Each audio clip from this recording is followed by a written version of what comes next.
오늘은 로마서 12장 1절에서 5절의 말씀으로 영적 예배자의 삶이라는 제목으로 함께 나누기를 원합니다. 이제 우리는요, 로마서 12장을 나가게 됩니다. 로마서 1장부터 11장까지의 내용을 정리하면 상당히 단순한데요.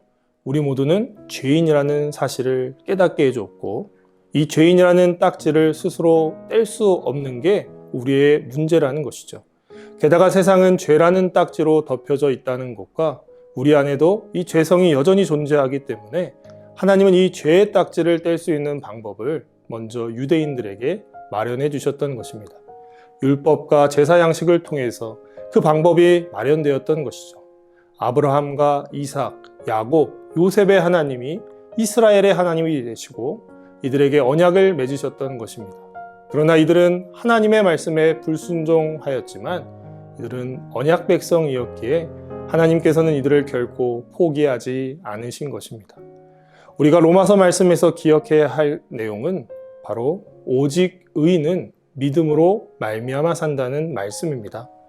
구원은 혈통으로나 육정으로나 나는 것이 결코 아닌 오직 예수 그리스도를 구주로 영접하여 마음으로 믿고 입으로 시인하면 아브라함의 후손이 된다는 것이 핵심입니다.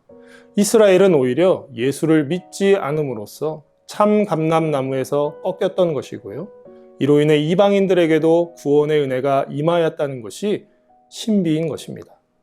본문에서 바울은 모든 내용을 정리하면서 하나님의 자비로 인해 로마교회 성도들을 권면한다고 말합니다.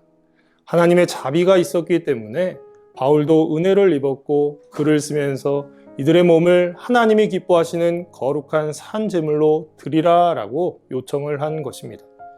여러분, 하나님의 긍휼이 없다면요, 우리는 단 하루도 살아갈 수 없는 존재입니다. 바울은 특히 제사 용어를 사용하면서 우리 자신을 거룩한 산제물로 드리라고 명령하고 있습니다. 제사에 드려지는 예물은 흠이 없어야 하는데요, 바로 우리도 이와 같이 같아야 한다는 것을 강조하고 있습니다. 그렇게 삶을 사는 것이 영적인 예배라는 사실을 우리 모두는 기억해야 합니다. 그렇다면 우리는 이제 우리의 몸을 하나님이 기뻐하시는 거룩한 산 제물로 드리는 방법을 생각해 봐야 합니다. 예수님께서 다 이루어 주신 것이기 때문에 우리는 하루 24시간을 나를 구원하신 예수님을 의식하면서 살아가야 하는 것이죠. 그런데 현실은 어떠합니까? 24시간 중에 단 1시간도 10분도 아니 1분조차도 하나님을 의식하지 못하고 하루하루를 보내는 것이 현실이지 않습니까? 따라서 우리는 변화가 필요합니다. 이 변화는 단순한 체인지가 아니라 트랜스포밍을 의미합니다. 우리의 체질과 성질이 완전히 바뀌어야 한다는 것이죠. 물을 소위 불로 바뀌어 버려야 한다는 말입니다. 그렇게 하려면 우리는 이 세대를 본받아서는 안 됩니다, 여러분. 이 세상이 원하는 방식으로 살아가게 된다면 이 변화라는 것은 있을 수가 없게 됩니다.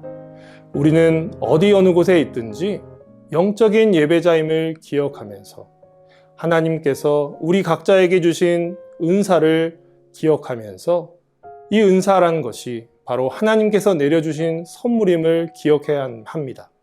이 은사를 여러분 각자에게 주셨는데 여러분 이것을 발견해야 합니다. 또한 믿음도 이와 같아서 각자에게 주신 믿음의 분량이 존재합니다. 이런 믿음의 분량조차도 신앙생활을 열심히 하게 되고 하나님의 관계가 깊어지면요, 성장하게 되어 있습니다. 여러분들에게 주어진 은사와 믿음의 분량을 한몸된 교회에 어찌 사용하고 계신지를 한번 생각해 보십시오. 사랑하는 여러분, 영적인 예배자는 진실로 사랑을 소유한 자입니다. 내 안에서 시작된 사랑이 아닌 하나님이 보여주시고 부어주신 사랑이 내 안에 있기 때문에 그 사랑으로 행하는 자가 영적 예배자인 것입니다. 이 사랑은 형제 사랑과 이웃을 사랑하는 사랑이고 열심을 품고 주님을 섬기는 사랑이 되어야 합니다. 이 사랑이 우리 모두에게 있어서 여러분이 속한 공동체에서 영적 예배자의 기본을 배우고 삶에서 영적 예배자답게 살아가 보기를 축복합니다. 하나님이 다 이루어주신 일을 여러분 삶에서 표현할 수 있어야 되고 누려야 되고 기쁨이 넘쳐야 되지 않겠습니까? 그런 삶을 살아가기를 주님의 이름으로 축복합니다.